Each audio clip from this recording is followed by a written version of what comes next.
Amigos, amigas, qué privilegio tenerlos aquí en este espacio de la plataforma Tribunal Electoral, de este Tribunal Electoral del Poder Judicial de la Federación, iniciando una emisión más de Punto y Aparte, en donde semana a semana estamos precisamente compartiendo con ustedes las novedades existentes en materia editorial en torno a los temas electorales y partidarios del momento.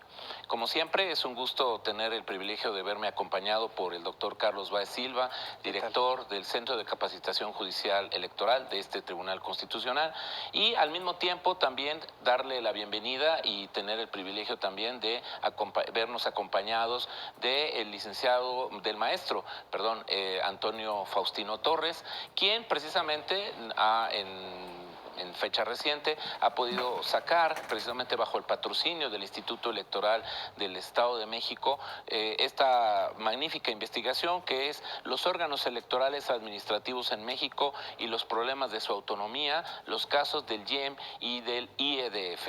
En este caso, precisamente, pues bueno, será un gusto poder compartir contigo esta emisión, estimado Antonio, y vamos a permitirle al doctor Carlos Báez que pueda iniciar con nosotros esta conversación en torno a tu investigación. Claro que sí. Muchas gracias, Víctor. Bienvenido, Antonio. Gracias. Y bueno, el libro por demás resulta interesante y oportuno en este debate en torno a la autonomía de los órganos constitucionales y que por tanto reclaman ese ámbito de autonomía en el ejercicio de sus funciones. Y precisamente esa es una primera duda que yo tendría para poder entender a cabalidad en este brevísimo tiempo de qué estamos hablando. Instituto Electoral del Distrito Federal, Instituto Electoral del Estado de México. Cuando hablamos de autonomía o cuando tú hablas de autonomía, sí, en el desahogo de esta investigación, operativamente, ¿a qué te estás refiriendo? Es decir, ¿qué estás tratando de observar en los hechos cuando hablas de autonomía de los órganos electorales administrativos en México? Ok, bueno, pues la autonomía la entiendo como desde un primer momento, digamos, un enfoque jurídico. Nos menciona que es la potestad de la facultad de gobernarse a través de sus propios mecanismos, de sus propias leyes o normas. Entonces, en ese sentido, creo que la autonomía es fundamental para estos órganos porque se ven continuamente acosados, continuamente amenazados, ya sea por el gobierno o por los partidos políticos.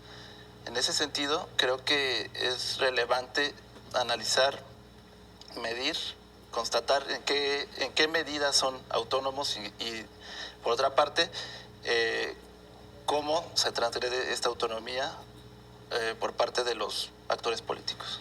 Y en concreto, cuando hablas de si es o no autónomo, ¿a qué características te estarías refiriendo por parte de estos órganos electorales?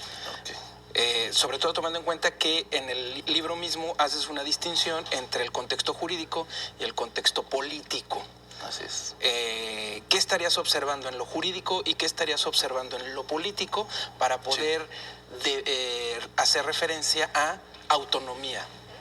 Bueno, pues empezando por lo jurídico, me parece importante que no solamente consideremos, como ya lo había dicho, esta transgresión o esto que se maneja mucho en la prensa, que si tal gobernador controla al instituto, que si tal partido político tiene injerencia, sino desde la propia normatividad, analizar, por ejemplo, en dónde se ubica el órgano electoral. De la teoría puedo rescatar, por ejemplo, que no se trata solamente de entes que tienen un único diseño. En ese sentido existen órganos electorales que se encuentran insertos o se encuentran dentro de una función como es el Poder Judicial. En algunos países de América Latina ahí se establece dentro de esta división de poderes como un mismo poder. En Venezuela encontramos el caso del Poder Electoral. En el caso mexicano se ha tenido esta tendencia a adoptarlos como organismos constitucionales autónomos. En las legislaciones locales se establece como organismos públicos autónomos. Sin embargo, obedece esta lógica de que se sustraiga, ¿no?, de las competencias de los poderes y que se establezca en el mismo rango. Ese es, para empezar, el primer elemento del aspecto jurídico. El segundo sería quién organiza las elecciones, que puede ser ya sea un organismo independiente, un organismo gubernamental o uno mixto. que incluya un ámbito directivo que sea independiente y otro operativo que aproveche pues toda la estructura de los municipios y que lo operativo pues sea aplicado por digamos que por este cuerpo. Por otra parte, tenemos la designación de los consejos generales, que es fundamental. Me parece que ahí podemos observar varios elementos de cómo se aplica esta autonomía o qué tan fortalecida está o qué tan limitada está. Yo rescato una aproximación de Cárdenas, Pérez y Carbonell en el texto que se llama Presente y Futuro de la autonomía del Instituto Federal Electoral. Ahí mencionan 4 aspectos de la autonomía que me parece importante señalar. La primera es la política, la segunda es la financiera, la jurídica y la administrativa. Estos 4 aspectos van bajo la lógica de que son revisiones del diseño institucional. En ese sentido, por ejemplo, la política alude a que sea la máxima autoridad en la materia, que no se encuentre limitado por los poderes, por algún otro poder o partido, etcétera. También, eso es por lo que hace a la parte política, a esta dimensión. Y luego la financiera alude a que a través del presupuesto es posible, digamos que, meter alguna especie de presión, alguna especie de control. Entonces, en cuanto más libres sean de establecer su presupuesto, tendrán más autonomía. La jurídica establece qué tanta libertad tiene normativamente, y la administrativa pues se trata básicamente de los lineamientos que él necesita, los órganos electorales necesitan para desempeñar sus funciones, digamos, más operativamente y más, digamos, en lo interior. Finalmente están, digamos que otras dimensiones como son las facultades, profesionalización y las funciones. Digamos que eso por lo que hace a la dimensión normativa, jurídica, mientras que de la parte política está el análisis del sistema de partidos, es decir, el contexto, dónde están, dónde se encuentran insertos, dónde funcionan. En segundo lugar está lo que yo establezco en el libro, que es fundamental revisar cómo surge. Es decir, en los congresos, de acuerdo a las normas electorales anteriores, era donde se establecía, digamos, cómo iba a surgir, qué propuestas había, qué enfrentamientos hubo en el surgimiento. Ese periodo institucional me parece muy relevante para decirnos cómo entenderlos posteriormente. Entonces rescato de los dos estudios de caso cómo se dio el debate previo al surgimiento. Esa me parece un elemento fundamental. De nuevo regresamos a lo que es, como siguiente elemento, regresamos a la designación y remoción de consejeros electorales. Esto me parece fundamental porque ya después de ver la normativa vamos a verlo en los hechos y cómo sobre todo se remueven consejeros electorales por mayorías legislativas y no a través de los mecanismos que se establecen, digamos, en la ley. Por otra parte, se encuentran las situaciones de tensión que le llamo.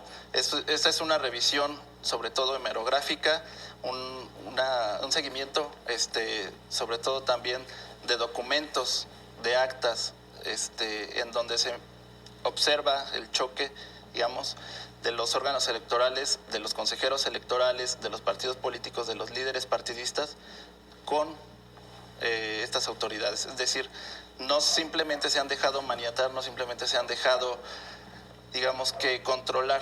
Siempre ha habido un choque y en este apartado de las tensiones me parece fundamental rescatarlo. Y finalmente analizo lo que son, digamos que las motivaciones políticas de las reformas electorales.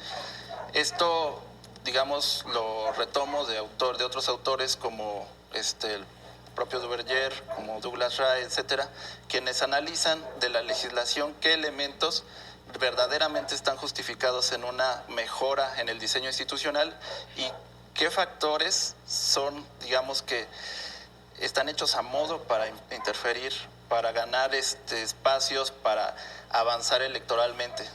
Digamos que de manera general, perdón, esa sería las dos perspectivas. Sí, correcto. Muy interesante, Antonio. Básicamente lo que acabas de describirnos efectivamente pues es un poco, y esa es parte del alcance de tu libro, digamos, de cómo era el marco normativo, ¿no?, que estuvo construido hasta antes de la reforma del 2014, es decir, donde todavía efectivamente los congresos podían remover a los consejeros. Hoy, precisamente después de esa reforma, hoy es una facultad que fue delegada o fue, digamos, colocada ahora como parte de los reclamos, ¿no?, de que para, digamos, despartidizar o para desgubernamentalizar plenamente a los institutos, pues era precisamente colocarlo ahora como una facultad del INE. En ese sentido, y a reserva, digamos, de que tú hagas un desarrollo más puntual en esto, ¿por qué específicamente o por qué se revelan como paradigmáticos los casos del Instituto Electoral del Estado de México y del Instituto Electoral del DF? ¿Es por su pues capacidad financiera, por estas capacidades de polémica que tú todo esto acabas de señalarle muy puntualmente al auditorio del doctor Báez? ¿En dónde estarías tú cifrando la diferenciación antes, incluso quizá hoy actual, sobre lo que los institutos electorales en los estados son y representan a partir de sus diversas asimetrías, tal y como las describiste en un punto de partida?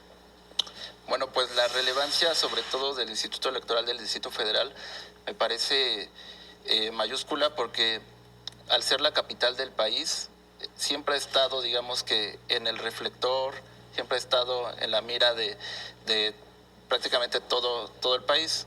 Eso, digamos, por principio de cuentas. Sin embargo, ya analizando el caso concreto, tiene singularidades y particularidades muy específicas que me motivaron a adentrarme más en este caso. Simplemente por mencionar alguna, en los estados de la República, hasta antes de la reforma, pocos institutos tenían facultades, por ejemplo, de iniciativa legal. El Distrito Federal era uno de esos pocos casos. Me parece en total hasta 2011 habían solo 4 estados. Y también, como lo había mencionado, los elementos políticos son fundamentales. A mí me llamó sobre todo la atención cómo en estados aparentemente que ya se había dado un proceso de transición, que ya se había, digamos, logrado la obtención de derechos políticos en el 97, que ya se había podido elegir el jefe de gobierno, y figura que antes no existía. Me interesó sobre todo cómo en un contexto de hegemonía que es marcadamente perredista, cómo se desarrolla una autoridad electoral con este tipo de atribuciones, es decir, con este tipo de esquema legal que, si nos remitimos solamente a él, pues encontramos que está, digamos que de 10 puntos se encontrará como en el 9.5. Es decir, tenía hasta antes de la reforma un esquema legal muy sólido, muy destacable, y por ello el interés en ese instituto. Por otra parte, en el caso del Estado de México, también me llamó mucho la atención que ahí no ha habido alternancia. Es uno de los casos que que sigue sin tener alternancia, al igual que todavía algunos estados de la República, donde el PRI ha tenido, digamos que esta diferencia respecto al Distrito Federal. En el Distrito Federal ha habido una hegemonía que se refleja en el Congreso, en la Asamblea Legislativa, y en el Estado de México esa mayoría, al menos en un periodo muy largo, no la tuvo en el Congreso. Entonces, esta diferencia también es digna de destacarse, y en el diseño normativo, al contrario del DF, habían muchos elementos que, digamos, que limitaban esa autonomía. Un ejemplo de ello es precisamente cómo en la nominación de los consejeros electorales todavía el gobernador tenía influencia, podía proponer a los integrantes, y posteriormente esto se fue eliminando, ¿no?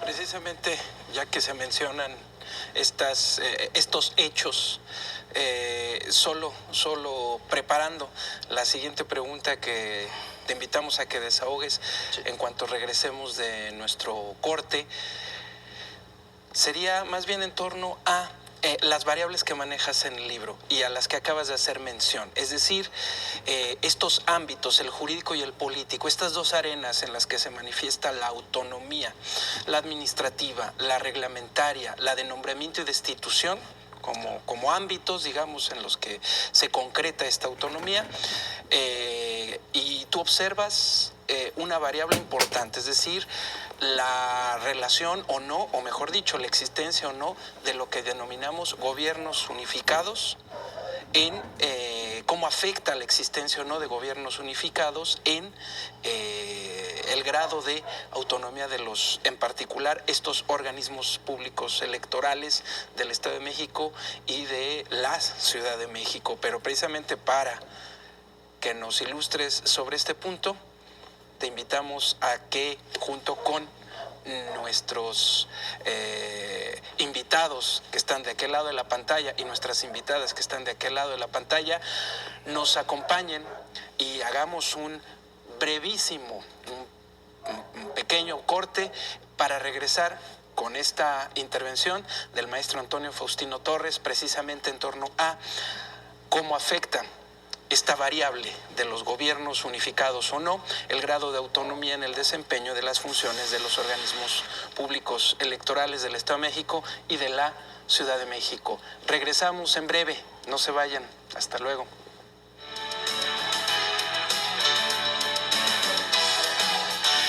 Tips editoriales. El autor de El Principito, Saint-Exupéry, no pudo conocer el éxito de su obra publicada en abril de 1943, pues no se supo su paradero luego de verse entre los pasajeros de un avión accidentado en julio de 1944. Actualmente es uno de los libros franceses con mayor popularidad y ha sido traducido a diversos idiomas.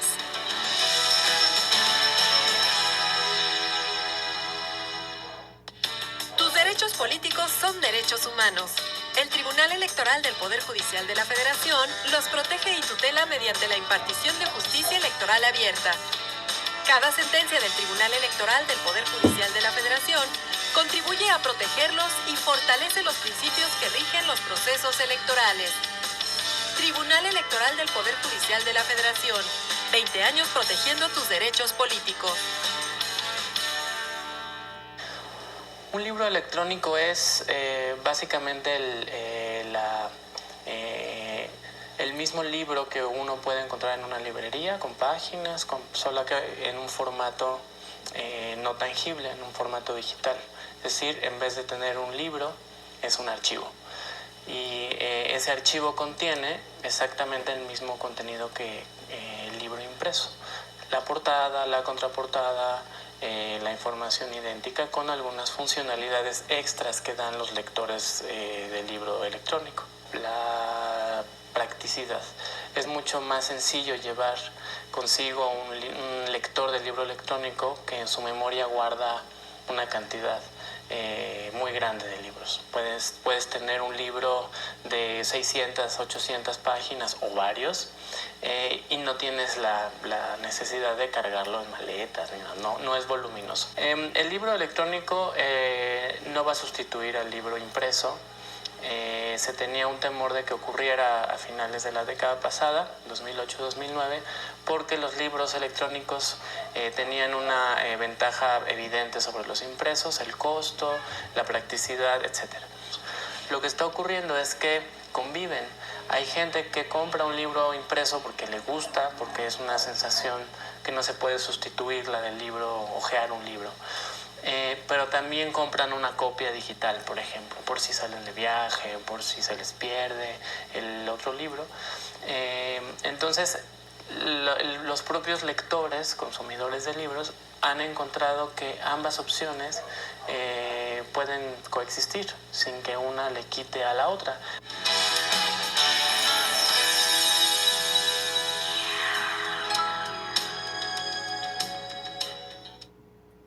¿Qué tal? Bienvenidas, bienvenidos de nueva cuenta. Este es su programa Punto y Aparte, en Plataforma Electoral del Tribunal Electoral del Poder Judicial de la Federación.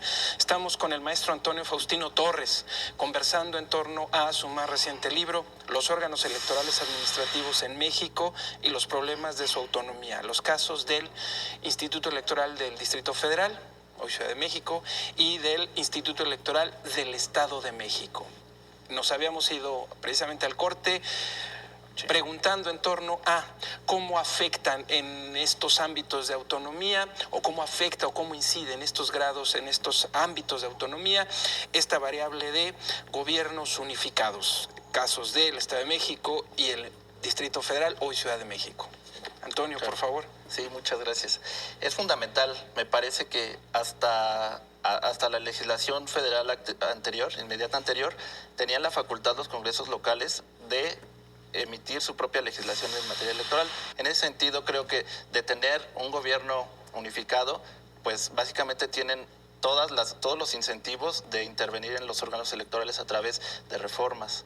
Entonces, ahí creo que tener un gobierno unificado da mayor incentivo a que se transgreda esta autonomía para establecer hipotéticamente mejores condiciones para mantenerse en el gobierno. Y bueno, de no tenerla, me parece que eso sería lo deseable, porque obviamente generaría la necesidad de negociar, la necesidad de buscar acuerdos, etcétera. Entonces creo que a grandes rasgos esa es la importancia o no de tener estos gobiernos divididos o gobiernos unificados.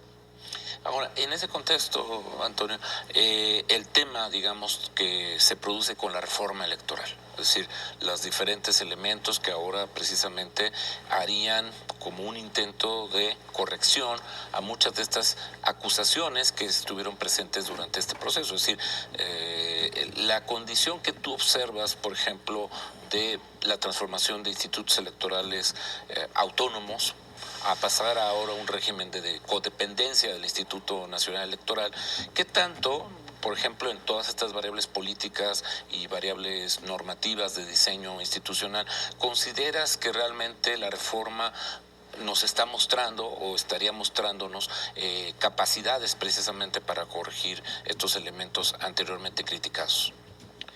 Bueno, pues por principio de cuentas, creo que la reforma electoral 2014 fue una reforma que precisamente no contempló, digamos, una evaluación como la que yo desarrollo en mi libro, y más allá de venir a suplir deficiencias, vino, creo que incluso a ahondar las que ya teníamos, a traer nuevos problemas.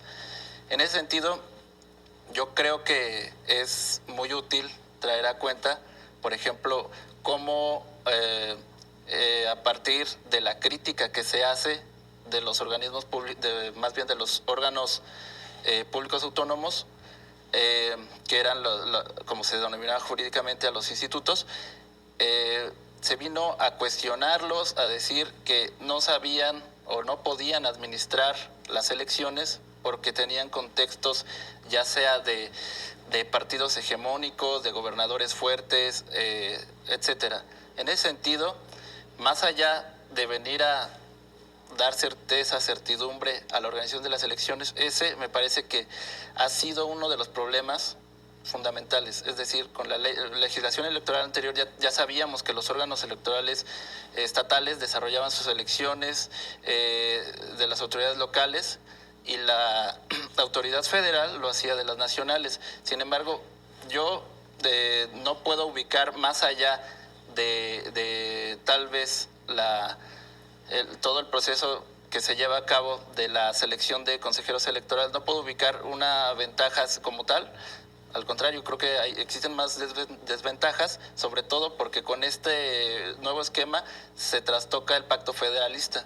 Entonces, creo que los estados tenían autoridades, evidentemente no todas del mismo nivel, algunas tenían esquemas institucionales de avanzada, algunos tenían contextos políticos más favorables que otros. Sin embargo, creo que ahí residía gran parte de su valor, y ahora con la reforma pues se hace, digamos, se pasa un esquema igual para todos, no importa si estabas arriba, si estabas abajo, y digamos que ello viene a trastocar mucho la certidumbre. Entonces, más allá de una fortaleza, yo le veo más debilidades y sobre todo creo que aún en la nominación de la selección de los consejeros locales, que los nombre el INE es todavía un factor muy riesgoso, porque eso quiere decir que si tú controlas o si tú tienes mayoría en el INE, puedes nominar, designar a los demás consejeros locales. Así, rápidamente, antes de que tengamos que concluir, porque siempre se nos va el tiempo, 2 preguntas para poder escuchar respuestas así. ¿Cómo dices que decía don Fernando Marcos? En 4 palabras. En 4 palabras. Okay. 2 preguntas. Una, ¿cómo afecta, cómo incide, a partir de lo que tú has encontrado en esta investigación, cómo incide en el desempeño de las funciones de los organismos públicos electorales, en el desempeño de sus propias funciones, cómo incide el hecho de que pues el presupuesto que tengan que ejercer estos órganos públicos electorales dependa de la decisión, como constitucionalmente depende de la intervención o la colaboración del gobernador y los congresos estatales. Una. Y la última, ¿cómo contribuye tu investigación precisamente a este debate en torno a la identificación de los ámbitos de autonomía y el reforzamiento de la autonomía de los órganos electorales en general? Okay. Sobre el primer punto, me parece fundamental que no se vea el presupuesto limitado por factores políticos. Digamos que ese es el quid del asunto, más allá de quién lo propone, quién lo aprueba. Eso me parece fundamental y desde mi punto de vista debería de estar asegurado su financiamiento de la misma manera que se asegura el financiamiento de los partidos políticos. Es decir, año con año sabemos en cuánto va a aumentar de acuerdo a los factores que la ley contempla. Eso por una parte. Y mi investigación creo que contribuye de manera significativa al debate, sobre todo porque realiza 2 estudios de caso. Lo intenta hacer a profundidad, sin embargo creo que eso nos llevaría todavía más espacio. Sin embargo, creo que un estudio a profundidad es valioso en el aspecto de que retoma particularidades, retoma aspectos significativos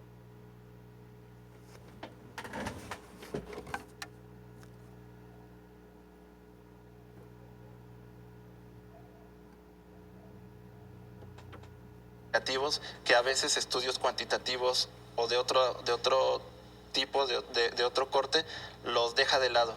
Es decir, aquí, por ejemplo, retomo fuentes de actas de sesiones del Consejo General, diarios de debates, entrevistas a exconsejeros. Me parece que eso nutre mucho el trabajo y da otra perspectiva a partir de la cual los legisladores, los tomadores de decisiones podrían hacer uso de ella y de ahí eventualmente pues mejorar la administración electoral que nosotros tenemos.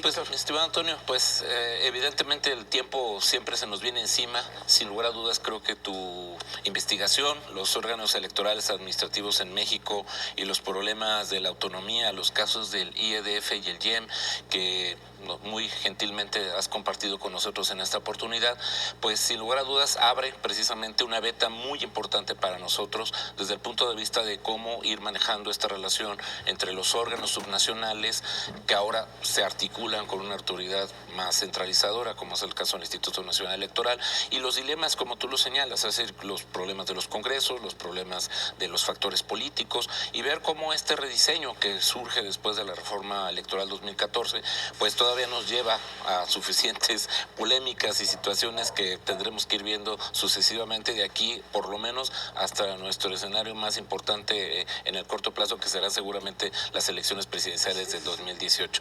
Sin lugar a dudas, ahí te agradecemos mucho, ¿no? Un placer, y desde luego agradecer también la compañía, las intervenciones siempre afortunadas del doctor Carlos Báez Silva, y sobre todo, amigos y amigas, pues haber tenido la oportunidad junto con ustedes de haber compartido esta presentación, y desde luego no sin antes despedirnos con el agradecimiento de siempre, y esperando que este programa Punto y Aparte pues siga siendo un elemento de guía, un elemento de referencia para todos y cada uno de los interesados en el apasionante mundo de las elecciones y los partidos políticos a través de la letra impresa.